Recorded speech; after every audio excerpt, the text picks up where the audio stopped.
Bénis le ciel, mon cœur, et ne reste pas froid.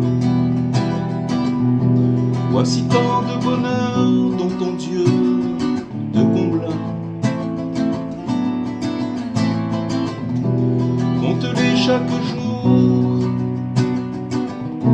n'en oublie pas un seul. Dieu montre son amour à tous ceux qui le veulent.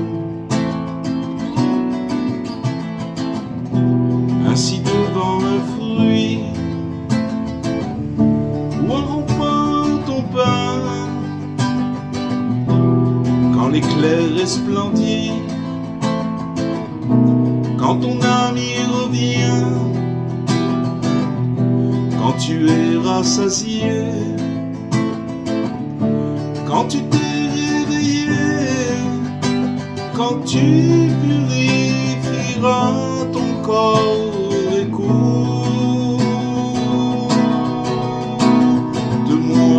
bénis le ciel, mon cœur,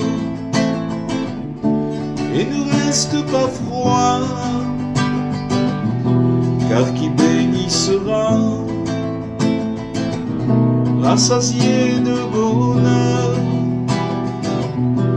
Bénis le ciel, mon cœur, et ne reste pas froid. Voici tant de bonheur dont ton Dieu te comble.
Bénis le ciel, mon cœur,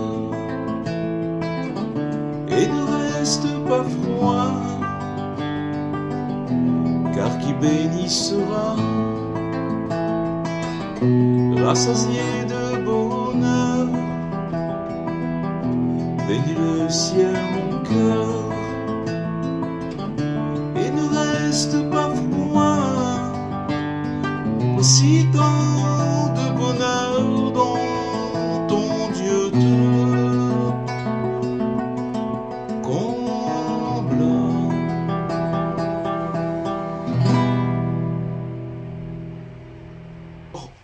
Shavua Tov, bonsoir à toutes et à tous. On est toujours dans notre enseignement 48 du deuxième volume du Likutei Moharan. Et on va continuer tout simplement dans le texte. On a bien avancé dans cette étude. Donc Rabbeinu il dit et sache qu'il existe un arbre sur lequel poussent des feuilles. Et chaque feuille doit pousser pendant 100 ans. Donc c'est un arbre, il y a des feuilles. Chaque feuille, elle met 100 ans pour pousser. Et cet arbre se trouve dans les vergers des princes. Et dans leur langue, on l'appelle 100 ans. D'accord? Donc voilà, ça c'est une... Rabbeinu, en fait, il amène, c'est une parabole. On va essayer d'expliquer tout ça. Alors il dit le Rav Besançon dans son livre qu'il se peut que, c'est une possibilité, que Rabbi Nachman fasse ici allusion au jardin de Sofia. Pour ceux qui ont été à Ouman, il y a un jardin extraordinaire, ce parc magnifique qui orne la ville d'Ouman. avec une splendeur royale incomparable. C'est un parc que tout celui qui a été là-bas, s'il a un petit peu flâné dans ce parc, il a l'impression qu'il se retrouve dans une autre dimension, dans un autre monde, mais vraiment véritablement. Et ce parc, il venait tout juste d'être inauguré peu avant l'arrivée de Rabbi Nachman à Ouman. Et puisqu'il était alors ouvert au public, à l'époque, Rabbi Nachman, il avait l'habitude d'y entrer chaque jour pour faire son nitbodedut, sa prière personnelle, au milieu des arbres immenses et des buissons variés. Un des élèves de Rabbi Nachman, il a dit que dans ce parc, il y a toutes les guérisons du monde. D'abord, il y a tous les arbres qui existent sur Terre pratiquement. Il y a une variété d'arbres et d'espèces de plantes, etc. Mais un des élèves de Rabbi Nachman a dit que dans ce parc, il y a toutes les guérisons du monde. C'est Rav Avram ben Rav Nachman qui a dit ça. Et donc, peut-être que Rabbeinu, quand il parle de cet arbre qui se trouve, cet arbre qui pousse avec des feuilles, qui met 100 ans, chaque feuille elle met 100 ans pour pousser, c'est possible qu'il fait allusion à cela. Peut-être pas, mais on peut amener cette hypothèse. Et aussi, il est également possible qu'il fasse allusion au doyen de ses disciples. D'accord ? On parle de Rabbi Israël Dov au dessert, qui a vécu jusqu'à environ l'âge de 106 ans. Donc il a dépassé ses 100 ans. Et sa feuille, c'est-à-dire le Pétek, dont on a parlé déjà plusieurs fois, la feuille qu'il a reçue, la lettre qu'il a reçue de Rabbi Nachman, il a jailli dans le monde comme une véritable éclair, d'accord, de vérité, d'accord. Et bien sûr, lui aussi se trouve dans le verger des princes, d'accord, c'est-à-dire parmi les grands disciples qui l'ont précédé. On parle des disciples de Rabbi Nachman, et donc c'est vrai que Rabbi Israël, il était là encore il y a une trentaine d'années, mais c'est sûr que l'âge dont il est arrivé, ce qu'il a passé dans sa vie, c'est sûr qu'il est arrivé aux grands disciples de Rabbi Nachman. Et donc lui-même, il a reçu le secret de l'encouragement. C'est-à-dire qu'il a reçu ce secret-là, comment se remonter dans toutes les situations, qui est un secret en vérité qui est suffisant pour tenir au moins 100 ans. Parce que c'est un secret, c'est finalement dans toute cette lettre de consolation qu'on étudie déjà depuis quelques mois, il y a le secret de l'encouragement, comment tenir dans toutes les situations. Donc on continue dans le texte du Likutei Moharan, il dit Rabbi Nachman, et probablement lorsqu'il atteint l'âge de 100 ans, on parle de cet arbre, de ses feuilles, alors il est certain qu'il traverse toutes sortes d'épreuves. Imaginez-vous un arbre qui pousse où les feuilles, chaque feuille elle met 100 ans pour pousser, qu'est-ce qu'elle a dû passer en 100 ans? Des canicules, des intempéries, des bourrasques, de la grêle, de la neige, tout ce qu'on peut imaginer. Donc, tout ce qu'on peut imaginer qu'un être subit pendant une telle durée. D'accord ? Ça veut dire, bien sûr, ça fait référence à ce qu'une personne, elle passe dans sa vie. Elle passe des milliers et des milliards de situations qui se rapportent à cet arbre-là. Puis, à la fin des 100 années, il projette alors un immense cri, un son retentissant, semblable au tir d'un canon. Rabbeinu, il parle là-bas, le tir d'un canon, c'est-à-dire que quand il arrivait à ce que la feuille, elle va sortir, donc au bout de 100 ans, il y a un tir de canon que l'on appelle Or-Matier. Or-Matier, on va voir qu'est-ce que ça veut dire. Et Rabbeinu, il nous dit, comprend bien le sens allusif, le nom de l'allusion que de la parabole. Qu'est-ce que ça veut dire? Rabbeinu, il dit, comprends-le bien. Alors, il y avait une fois un opposant, quelqu'un qui était opposant, ce qu'on appelle un mitnaged, qui était opposant au Breslev. Il a une fois ouvert le Likutei Moharan précisément à cette Torah. Et dans cet enseignement, il a ouvert le livre de Rabbeinu, et il a regardé, il a commencé à lire, Il a vu et sache qu'il existe un arbre dont les feuilles poussent et chaque feuille doit pousser pendant 100 ans. Et ensuite, à la fin des 100 ans, il projette un grand bruit comme un canon. Et l'opposant, il a commencé à éclater de rire. Il a dit, qu'est-ce que c'est ce truc ridicule? C'est ça, c'est ce que ça c'est un livre, c'est ça un enseignement, c'est ça une Torah. Et il a appelé un jeune homme qui passait par là, et il lui a dit, viens voir comme ce qu'il y a dans ce livre est ridicule, viens voir comment c'est ridicule. Comme ça, il a appelé le jeune. Et le jeune, il a regardé, et il a répondu, alors il a dit, attends, je veux regarder le contexte, je veux voir, ok, là, il parle de cette chose-là, qui est un peu bizarre, mais voyons le contexte. Et il eut donc ce qui précédait et ce qui suivait ce passage-là. Et à partir de là, il se rapprocha profondément de l'enseignement de Rabbi Nachman. En fait, cet opposant, sans le vouloir, il avait rapproché cette personne de Rabbi Nachman. Ça veut dire qu'en fait, l'agence de publicité de Rabbi Nachman, elle fonctionne 24 heures sur 24. Souvent, on entend des opposants ou des gens qui... Mais il faut savoir que plus il y a de l'opposition, plus ça approche et ça approche des gens de Rabbi Nachman. C'est comme ça. C'est par l'opposition que les gens ils se rapprochent. Parce qu'ils veulent...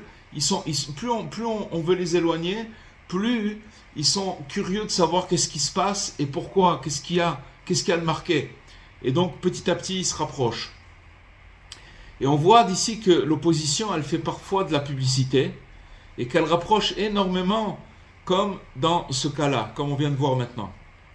Et donc, il existe bien d'autres exemples, bien sûr, des centaines d'histoires de gens qui sont passés par des obstacles et finalement qui se sont rapprochés justement par les obstacles et les oppositions. Et donc,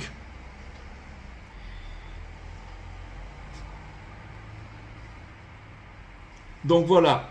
Donc, du point de vue du nombre de 100, parce que Rabbi Nachman, il parle ici de 100 ans, ça peut faire allusion aussi à ce que le Likutei Moharan, dans le 7e enseignement, il dit que celui qui revoit sa leçon 100 fois n'est pas comme celui qui la répète 101 fois.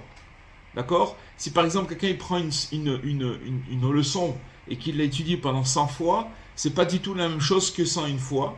Parce qu'à partir de 101 fois, l'oubli ne domine plus. Ça veut dire qu'il ne pourra plus jamais oublier la chose. Pour ça qu'il y a des fois des gens qui disent « Mais moi je ne comprends pas, quand j'étudie je ne comprends rien du tout ». Si la personne elle répète la chose 101 fois, peu importe la tête qu'elle a, mais au bout de 101 fois, la chose elle rentre dans la tête, elle ne s'oubliera jamais, pour l'éternité. Et puisque l'âge de 100 ans, il commence déjà la 101e année, et donc l'arbre atteint alors la mémoire. Ça veut dire l'arbre qui pousse, donc nous parle Rabbi Nachman, il atteint la mémoire quand il nous parle d'une feuille qui met 100 ans pour pousser. Et un arbre patient, c'est un arbre qui est devenu sage, il est devenu fort, et peut-être même riche, d'accord? Il a une richesse dans sa vie. Alors maintenant, il nous dit Rabbi Nachman qu'on l'appelle ormatier. Ormatier, il veut dire un canon. Un canon, ça veut dire du latin armatura. Le latin, il dit armatura, ça veut dire c'est un canon. Et le fait que cet arbre, il se trouve dans les jardins des princes. Alors, la question, c'est de poser, puisque Rabbi Nachman, il dit que cet arbre, il se trouve dans le jardin des princes, qui sont les princes? La réponse, elle est très simple, c'est les sages. Les sages, c'est-à-dire, tant qu'une personne est attachée à ses princes, tant qu'elle reste dans leur cour, d'accord, qu'elle est fréquente, cette personne, elle a de l'espoir. Parce que les princes, les sages, ils l'encourageront toujours.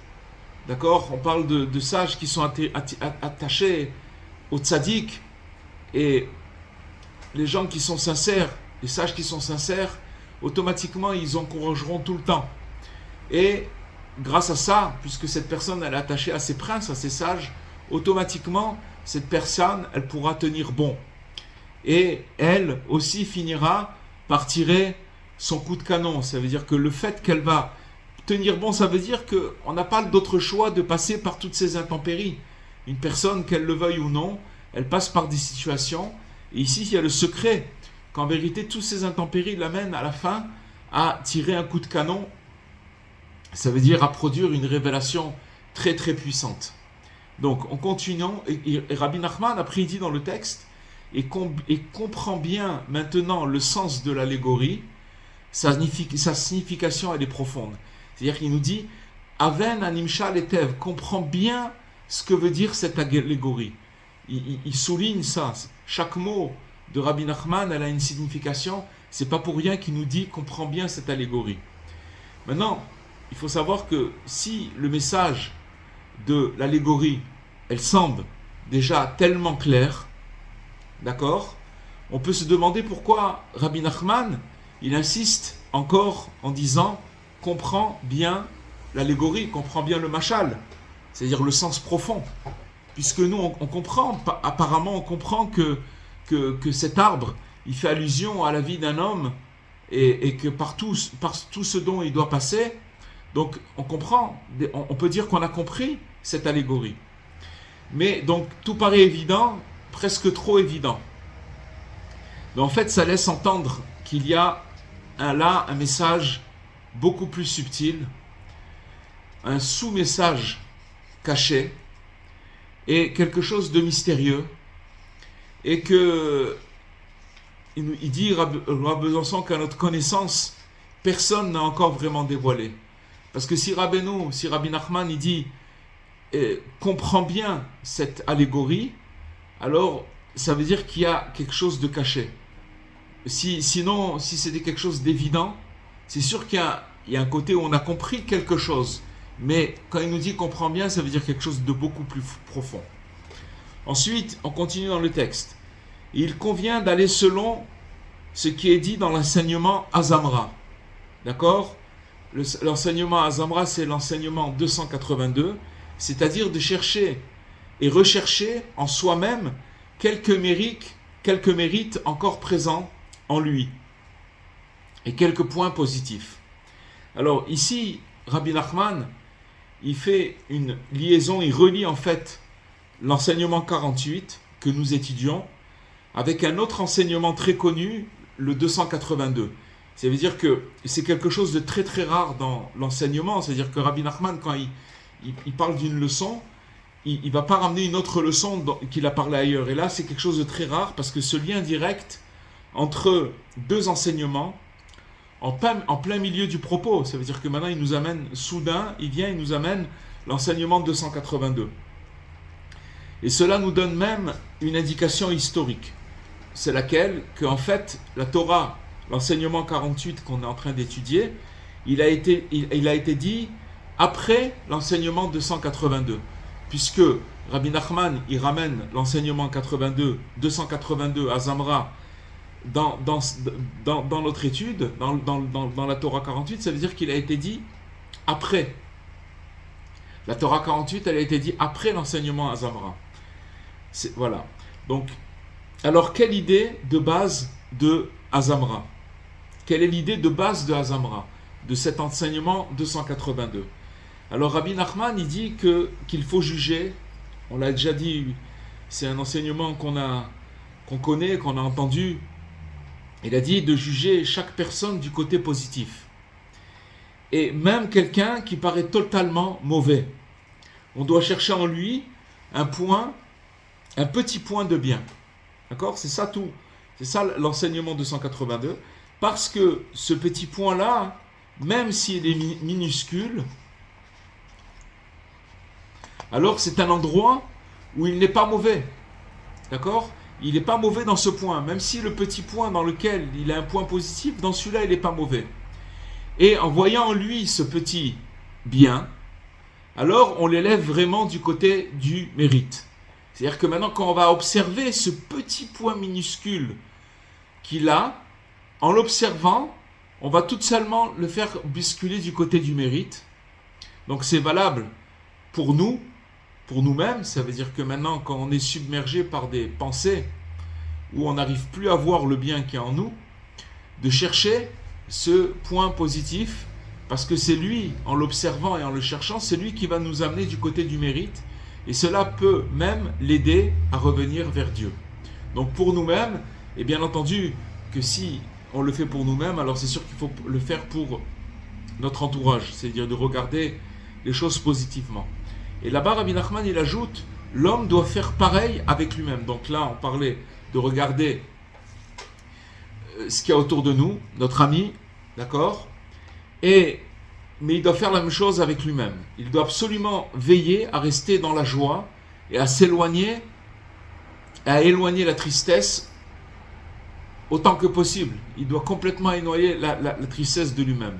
Même si quelqu'un se regarde et ne voit rien de bon en lui, même s'il pense qu'il est rempli de fautes et que son mauvais penchant veut le faire tomber dans la tristesse, il ne doit surtout pas se laisser tomber. Ça, c'est les paroles de mot pour mot de la Torah 282.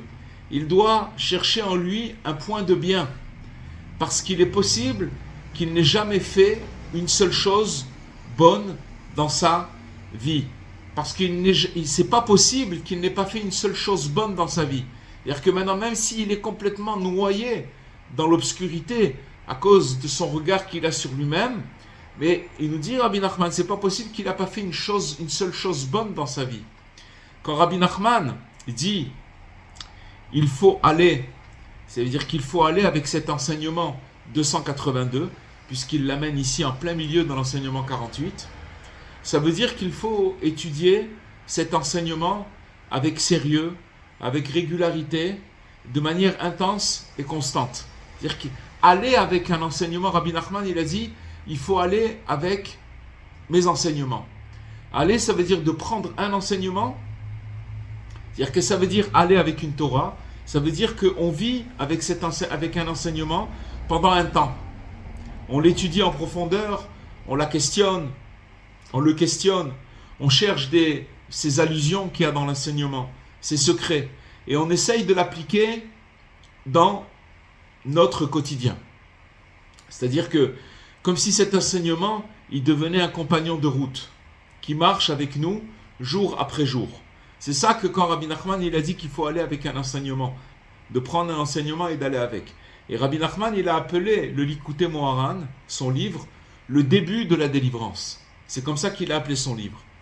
Et ça veut dire tout simplement qu'à chaque fois que l'on veut comprendre quelque chose dans la vie, alors nous, Rabbi Nachman, lui, il nous donne le départ, puisque comme il a appelé son livre le début de la délivrance, c'est-à-dire que maintenant, quand il va traiter un sujet, quand il veut comprendre quelque chose dans la vie, c'est Rabbi Nachman qui lui donne le départ. Et nous continuons jusqu'à la délivrance personnelle comme générale. Une personne, par exemple, qui veut travailler un défaut, qui n'arrive pas à se débarrasser, il va chercher un enseignement de Rabbi Nachman qui parle de cette carence. D'accord ? Il va chercher un problème de foi, un problème de tristesse, un problème de colère, et qu'il n'arrive pas à s'en sortir. Quand il va commencer à aller avec l'enseignement qui traite de son problème, alors il faut savoir que ça va être le début de la délivrance du problème. Ça veut dire qu'il va commencer à petit à petit voir que son problème il change. C'est-à-dire pas il change, petit à petit il se guérit. D'habitude, après 1 ou 2 ans dans un enseignement qui va avec, ça ne veut pas dire qu'il étudie ça toute la journée. Aller avec, ça veut dire qu'il le fréquente. Ça peut être un quart d'heure, une demi-heure par jour ou plus, mais qu'il fréquente la chose d'une manière assidue. Quand on a tiré de cette leçon ce qu'on devait comprendre, alors on passe à une autre leçon. C'est ça la méthode d'étude du livre de Rabbi Nachman. Mais ici, il y a un enseignement unique. Rabbi Nachman, il nous dit qu'il ne faut jamais quitter la Torah Azamra. La Torah 282, Rabbi Nathan, il disait Azamra, seulement Azamra, toujours Azamra. C'est-à-dire chercher le bien. C'est-à-dire que même si une personne, elle étudie autre chose, même si une personne, elle ressent des difficultés, des rejets et des échecs, rien de tout cela ne peut annuler l'esprit de Azamra, c'est-à-dire de chercher le bien. C'est-à-dire que c'est quelque chose de vital. C'est pour ça que Rabbi Nathan, il a dit Azamra, seulement Azamra, ça veut dire seulement cet enseignement, il doit toujours entourer notre vie, parce qu'on sera toujours confronté à devoir voir le bien si on ne veut pas trébucher. C'est-à-dire que voir le bien en nous, voir le bien dans une situation, voir le bien dans notre entourage. Parce que le fait de voir le bien, cette Torah, cet enseignement Azamra, c'est ce qui sauvera la personne dans toutes les tempêtes. Et donc une des merveilles de cette Torah, celle qui change totalement notre regard sur la vie, puisque Rabbi Nachman, c'est pourquoi qu'il faut fréquenter cette Torah, parce que finalement c'est changer de lunettes, c'est commencer à voir la vie, on est complètement malade, on voit de travers. Dès qu'on voit une situation, une personne, on peut la juger par rapport à notre imagination ou par rapport à notre intérieur, où on est dans l'obscurité, donc on va voir les choses obscures chez la personne qui est en face de nous. Et donc, c'est quelque chose ça va changer totalement notre regard sur la vie, et elle change aussi notre manière de parler, parce qu'on arrête de dire des paroles négatives.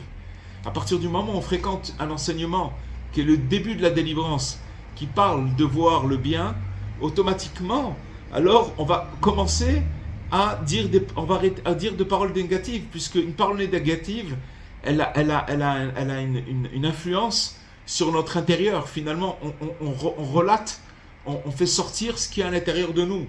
Puisqu'on voit noir, alors on va dire des choses négatives. Donc on va arrêter de dire des paroles négatives parce qu'on va fréquenter cet enseignement sur soi-même ou sur les autres. Et on évite la médisance, les ragots, le cynisme, tout ça. Ça, c'est des choses, parce que finalement, la médisance, c'est seulement parce qu'une personne, elle se permet de voir le mal. Et donc, elle va commencer à dire des choses médisantes. Et parce que ces paroles, elles créent autour de nous, la médisance, tous ces ragots, toutes ces choses, elles créent autour de nous un environnement négatif. Et elles empoisonnent l'âme. Et ça peut entraîner des dépressions profondes. Parce que plus on voit les choses négativement, plus on en parle, et ça amène de l'amertume, et ça ternit la vie de la personne, et ça fait tomber la personne dans la dépression. Et donc Rabbi Nachman, il a dit, la folie de la personne, elle vient de la médisance. Alors celui qui vit à Zamra, qui vit cet enseignement 282, puisque Rabbi Nathan, il a dit, seulement à Zamra, que ça, et qui cherche toujours le point positif, il devient capable de parler juste.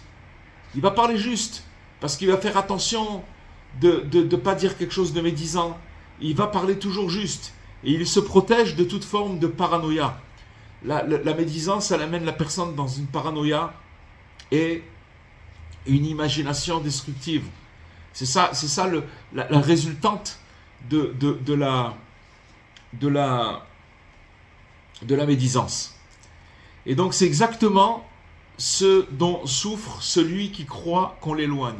Rappelez-vous que maintenant, tout cet enseignement, au début, on parle de quelqu'un qui veut se rapprocher et qui sent qu'on le repousse. Et c'est très dur. Mais ce repoussement-là, c'est justement pour le guérir de cette souffrance. Ça veut dire que maintenant, comme il est dans l'imaginaire, comme il est dans l'ego, comme il se vexe très vite, alors on est obligé de le faire passer par ce traitement pour enlever cette carapace qui a autour de lui, qui le dérange, pour pouvoir capter la lumière divine. Et au lieu de le rapprocher alors que lui il a envie de se rapprocher, on le repousse. Donc finalement, c'est exactement ce dont souffre celui qui croit qu'on l'éloigne. Et donc c'est une magnifique connexion qui a été faite ici maintenant, finalement, où pourquoi Rabbi Nachman, il a amené dans la Torah 48 ce passage de la Torah 282, c'est plus que ça, il nous a dit d'aller là-bas et de marcher avec cette Torah. C'est-à-dire qu'en vérité, ils sont intimement liés, la Torah 48 et la Torah 282. Et on peut faire un très beau lien entre la fin de l'enseignement et son début. On a vu que la Torah Azamra, l'enseignement de chercher toujours le point positif, elle vient aider cette lettre, la lettre de consolation, ce qu'on appelle la Higueret, qu'on a étudié déjà depuis quelques mois. Elle vient l'aider. Pourquoi? Parce que grâce à elle, on comprend que pour s'encourager vraiment, on doit absolument adopter un regard positif. C'est pas possible autrement. Si une personne, elle reste dans le négatif, elle va seulement se projeter elle-même sur elle-même et les autres que dans le négatif. Et c'est une condition de base dans toute la révélation de Rabbi Nachman. D'accord? C'est une condition. C'est-à-dire que c'est pas possible. Pour ça que Rabbi Nathan, il a dit qu'il faut beaucoup fréquenter cet enseignement à Zamra, en tout cas qu'il soit toujours à côté de nous. C'est-à-dire que bien qu'on puisse étudier d'autres enseignements, mais que celui-ci, il soit la colonne vertébrale, le centre, qui doit revenir toujours, parce que si on n'a pas ce point positif, on est complètement dans le... C'est impossible, c'est pas possible d'avancer. Mais alors la question maintenant, on a vu que Azamra, il éclairait notre lettre ici, la Torah 48. Maintenant la question qu'on pose, est-ce que la Torah 48, elle donne en retour, qu'est-ce qu'elle donne en retour à la Torah de Azamra? Qu'est-ce que la Torah 48, elle donne en retour à la Torah 282? En fait, quel est son cadeau de remerciement? Puisque la lettre 48, la Torah Azamra, elle a donné à la Torah 48 une fenêtre, une direction. Donc qu'est-ce qu'elle lui donne, la Torah 48, à la Torah 282 en retour? Alors c'est quelque chose on apprend une chose bouleversante. Parce que qu'est-ce qu'on apprend? C'est que toute personne qui traverse des difficultés, et parfois même extrêmes, elle doit savoir que c'est un signe clair qu'elle est en train de se rapprocher de Dieu. C'est ce qu'on apprend dans cette Torah. Et si les épreuves dépassent tout ce qu'elle a connu jusqu'ici, c'est-à-dire que maintenant, elle a l'impression que maintenant ce qu'elle est en train de vivre, elle n'a jamais vécu cette chose-là. Il est même possible qu'elle soit déjà tout proche des portes de la sainteté, comme on l'a vu déjà, à son niveau bien sûr, chacun à son niveau. Ainsi, lorsque une voix intérieure, une conscience mal réglée, qui nous dit « Tu es un nul, regarde ce que tu as fait, tu es vraiment mauvais. » D'accord? Eh bien, grâce à la lettre 48, à la lettre de consolation, alors on peut répondre tout simplement « Mais tu es cruel complètement toi. Tu es cruel de me parler comme ça. Tu ne sais donc pas que je suis en plein processus de rapprochement. » C'est-à-dire qu'on se rappelle que véritablement, c'est vrai qu'il se passe des choses, mais justement on me repousse, mais c'est le traitement. Donc je suis, en vérité, on peut lui répondre. Au lieu de me mettre des choses comme ça dans la tête, moi je suis en processus de rapprochement. Et que même mes fautes prouvent justement que j'avance. Justement parce que je suis tombé, ça prouve en vérité que j'avance. Alors laisse-moi tranquille, parce que tu es un juge sévère. Je t'écoute pas. Donc c'est quelque chose de magnifique qu'Azamra nous apprend à voir le bien. La lettre de consolation qu'on étudie, il nous apprend que même nos chutes font partie du chemin vers le bien. Et l'un renforce l'autre. Pour ça que Rabbi Nachman, Rabbeinu, il a amené cet enseignement 282 dans cet enseignement 48 qu'on est en train d'étudier. Vous savez, des fois, juste une main qui est posée sur l'épaule, un geste de chaleur, de soutien, parfois, c'est tout le secret du relèvement, de relever quelqu'un. Il n'y a pas besoin de plus. On voit cela, où on l'apprend cette chose-là, dans une petite histoire du Rav Shlomo Karlebach. C'était quelqu'un qui, paix à son âme, c'était quelqu'un qui un jour, il a rendu visite à des prisonniers dans l'aile la plus dure de la prison. Il a été vraiment chez des gens qui étaient très dangereux, qui étaient l'aile la plus dure de la prison, comme il le faisait toujours. Et il a pris l'un d'eux dans ses bras. Il a rencontré un prisonnier, il l'a pris dans ses bras, il l'a enlacé. Et le détenu, il a commencé à fondre en larmes.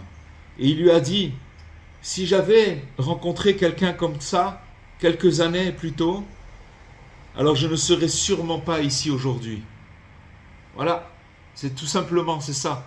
Vous avez des fois des gens qu'on les a tellement regardés d'un mauvais regard et on les a jamais enlacés, on leur a jamais donné une parole d'encouragement, un sourire. Les amis, sachez une chose, c'est que vous ne pouvez pas vous imaginer qu'est-ce qui peut faire un sourire. Il peut sauver une personne de la pire des catastrophes. C'est pas des petites paroles que je vous dis, c'est la vérité. C'est quelque chose de très très important. Des fois, vous voyez quelqu'un, ça coûte rien de lui dire une bonne parole, un sourire, de l'enlacer si c'est possible, d'accord, et voilà, de lui dire pas plus que ça, pas plus que ça. Ça dure 2 minutes, ça dure 1 seconde, mais la personne, elle repart, elle est contente, et ça peut la sauver complètement. Et donc, voici une autre chose que cette lettre, elle apporte à l'enseignement de Azamra. Quand on a du mal à juger quelqu'un favorablement, même soi-même, alors on n'a qu'à se poser une question très très simple. Est-ce que ce malheureux, il a déjà vécu une vraie accolade? D'accord? C'est-à-dire que moi-même, nous-mêmes, est-ce qu'on a reçu une accolade? Ou est-ce que quand on voit quelqu'un, est-ce que le pauvre, il a reçu? Des fois, vous voyez le comportement de certaines personnes, mais ce n'est pas de leur faute. C'est pas de leur faute. C'est parce qu'ils ont vu des choses à la maison. Ils ont été éprouvés. Ils ont grandi comme ça. Alors maintenant, ils répètent ce qu'ils ont vu. Mais ils n'ont pas reçu d'amour. C'est pour ça qu'ils sont comme ça. C'est pas de leur faute. Donc, quand on voit quelqu'un, rien que de penser comme ça, de dire le pauvre, il n'a pas reçu, alors il est comme ça, c'est pas de sa faute. Quelqu'un lui a dit, est-ce qu'on a déjà posé une main amicale sur l'épaule? Est-ce que quelqu'un lui a déjà dit, mon frère, mon ami, courage, je suis avec toi, je suis avec toi? Eh bien, très souvent, on verra que la réponse est non. Vous voyez le contraire. Vous voyez des gens qui ont eu le mérite d'avoir des parents aimants et qu'ils ont grandi dans un environnement vraiment avec beaucoup d'amour et avec beaucoup d'encouragement. Vous voyez que c'est des gens qui sont parés pour la vie. Ils passent des difficultés, mais vous les voyez que c'est pas les mêmes. C'est pas les mêmes. Ils ont une force intérieure. Ils ont quelque chose qui les protège. Donc, on continue dans le texte et nous dit Rabbeinu, et grâce à ce petit bien qu'il trouve en lui, qu'il se réjouisse et se renforce. En fait, la joie qui vient du fait de reconnaître nos qualités, même un tout petit peu, ce n'est pas de l'orgueil. Comprenez, des fois, hein, on peut croire que Dieu préserve, c'est de l'orgueil, mais ce n'est pas du tout de l'orgueil, parce que le fait de reconnaître nos qualités, c'est quelque chose de très très très important. Et c'est simplement avoir conscience des cadeaux et des forces que Dieu nous a donnés. C'est des qualités. Maintenant, ces qualités-là, je ne m'enorgueillis pas. Je les reconnais pour pouvoir me remonter. Il faut toujours m'en rappeler. Et de la même manière que le fait de se juger soi-même, il aide à calmer les peurs, à apaiser les colères, et qu'un jugement, il crée naturellement des limites nouvelles. De la même façon, il y a une obligation intérieure, reconnaître aussi les bons points qu'on a acquis récemment. Donc c'est vrai qu'il faut se juger. Il faut se juger, ça veut dire il faut se prendre en main, comme on dit, et de dire, voilà, là, c'était pas bon, là, ce qui s'est passé avec moi, je me suis mal comporté. Attention, un jugement avec de la joie, un jugement pas pour s'écraser, pas pour se culpabiliser, un jugement pour mettre des limites. Ça veut dire que, voilà, si je me juge pas, je peux pas mettre de limites. Sinon, après, je vais répéter les choses. Donc, c'est moi-même qui me prends en main.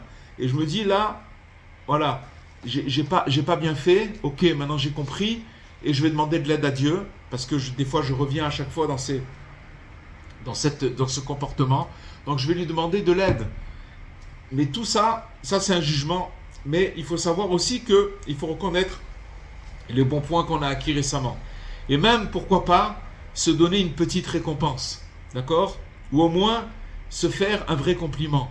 Quand quelqu'un il fait quelque chose de bien, quand on fait quelque chose de bien, il faut se parler. Il faut dire c'est magnifique, t'es extraordinaire, grâce à Dieu. Comme une maman ou un papa qui éduque ses enfants dans ce chemin-là, et que dès qu'ils font quelque chose de bien, ah c'est formidable, t'es formidable mon fils ou ma fille, t'es formidable.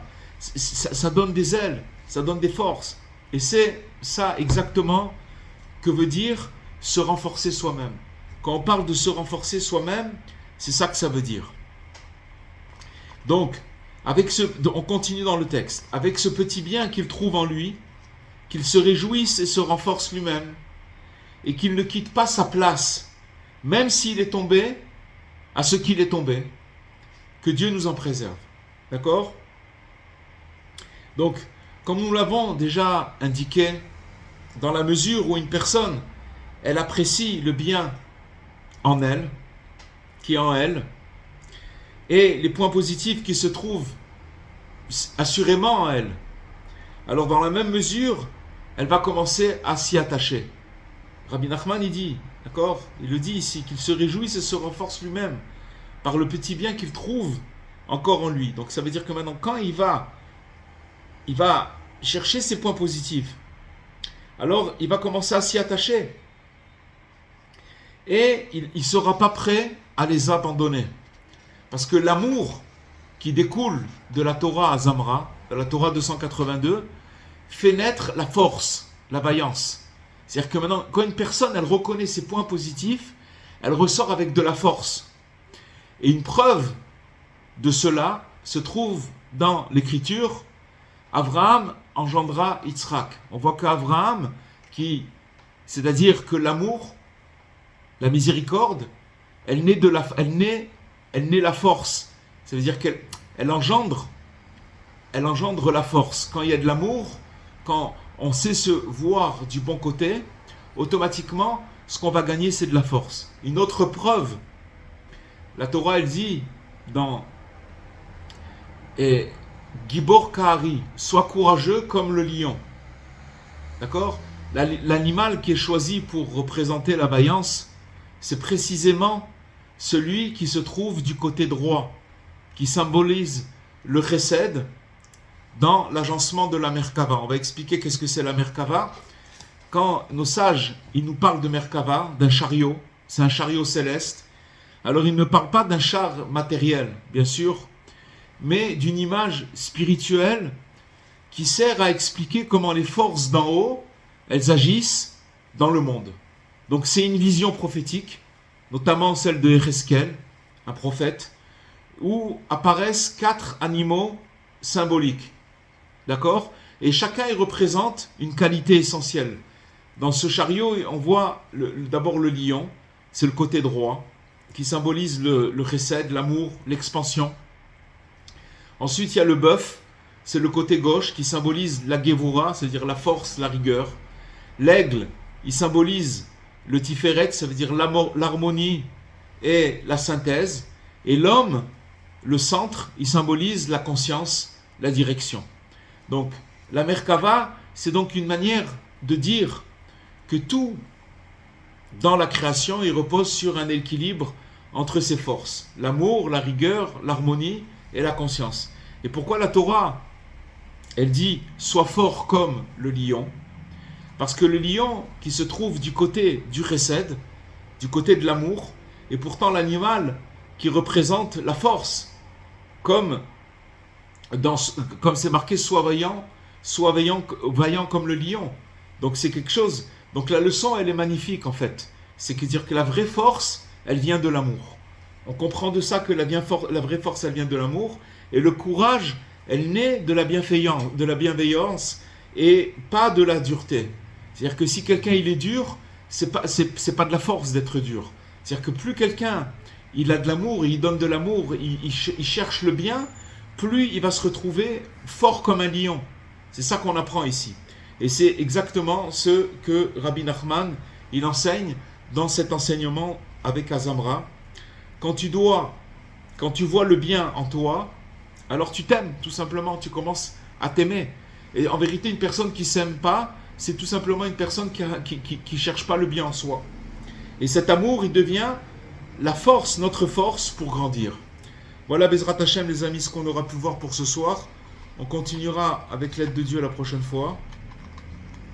La semaine prochaine, on sera déjà Hanouka.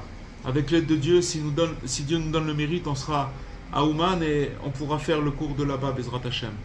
Voilà, les amis. Et on pourra faire le cours à Hanouka, vous pensez, Rav? Ben oui, moi lundi soir, je suis là. Maintenant, ça dépend de vous. Voilà. Ok. Moi, je serai Bezrat Hashem à Ouman, on pourra Bezrat Hashem de Oh, là-bas, avec l'aide de Dieu, il y a beaucoup de coupures d'électricité là-bas. Mais avec l'aide de Dieu, avec Hashem, il va nous aider. Il va on va nous y aider. arriver, Bezrat Il va Hashem. nous Ok, aider. super. Toda Rabba Rav Cohen, c'était vraiment très bien. Bezrat le Hashem. cours. Bezrat Et Hashem. un jour, Bezdamnout, moi j'ai vraiment vécu ça. Hein. J'ai vraiment vécu une très grande difficulté et qu'après ça, j'ai été Zofra d'arriver chez Rabbi Nachman. Ben voilà. Chez Rabbi Nachman, on n'arrive pas. On vient pas en touriste, c'est pas possible. Ah Moi- non, moi- non. On vraiment, arrive, c'est on arrive chez après Rabbi Nachman. beaucoup d'épreuves où vraiment, à chaque fois, je disais à Hachem, montre-moi ce qui est bien, où est le bien, je vois pas le bien. Et je le voyais quelques temps plus tard. Il y a eu comme ça plusieurs Nistianotes qui étaient en France. Et puis à la suite de ça, on m'a téléphoné, est-ce que tu veux aller à Ouman? Voilà. Baruch Hashem, Baruch Hashem. Est-ce que Ashrenu, je peux... Ashrenu. ah, Ashrenu Karabenu, Baruch Hashem. Est-ce que je peux dire un mot? Hier, j'ai eu l'occasion d'aller à un spectacle de Steve Suissa et Rachel Kahn. C'est deux Français qui sont dans les arts, le showbiz, qui ont fait des poèmes et des chansons sur les grands moments de la vie, les grands tournants de la vie. Et ils ont évoqué des personnalités françaises, américaines, israéliennes. Et avec surprise, j'ai entendu Steve Suissa lire un texte de Rabbi Nachman que j'ai reconnu tout de suite. Et toute la salle était très émue. Et toute la salle, elle était quoi? Toute la salle était très émue. Très émue. Alors, Ouais. je sais que ce spectacle est déjà passé 2 jours en Israël. Ça s'appelle Les Grands Tournants. Et si jamais vous le revoyez passer en France ou en Israël, n'hésitez pas, allez le voir. Vous allez voir, c'est très profond. Je vais vous dire une chose. Rabbi Nachman, il rentre dans tous les lieux, dans toutes les... il travaille sans arrêt. C'est-à-dire que maintenant, voilà, regardez quelqu'un vous savez, je vais vous dire une chose. Une fois, Rabbi Nathan, l'élève de Rabbi Nachman, il avait imprimé le premier Likutei Moharan. Le premier livre. À l'époque, l'impression, c'était pas comme aujourd'hui. Aujourd'hui, vous voyez, j'étais ici, je suis en France. J'avais besoin d'imprimer un petit... comment ça s'appelle, un livret de 200, presque 300 pages. J'ai donné comment ça s'appelle, le fichier. En 20 minutes, j'ai reçu le truc avec des spirales, tac, tac, tout en hébreu. En 20 minutes, j'ai imprimé un livre de 300 pages. Un livret, d'accord? À l'époque, pour imprimer un livre, c'était des lettres en plomb. Chaque lettre, pas qu'à chaque lettre, chaque mot, il fallait assembler le mot par des lettres, d'accord? Ensuite, faire un espace. Ensuite, etc., jusqu'à faire une plaque. Et c'est comme ça on imprimait une page. Mais c'était un travail qu'on ne peut même pas imaginer. Donc, quand il a sorti le premier Likutei Moharan, il est parti pour aller en Eretz Israël, en Terre Sainte. Il est parti, il a quitté l'Ukraine et il s'est retrouvé à Istanbul. Et là-bas, il a rencontré quelqu'un et il lui a parlé, il en avait quelques-uns Likutei Moharan imprimés comme ça et il voulait les diffuser.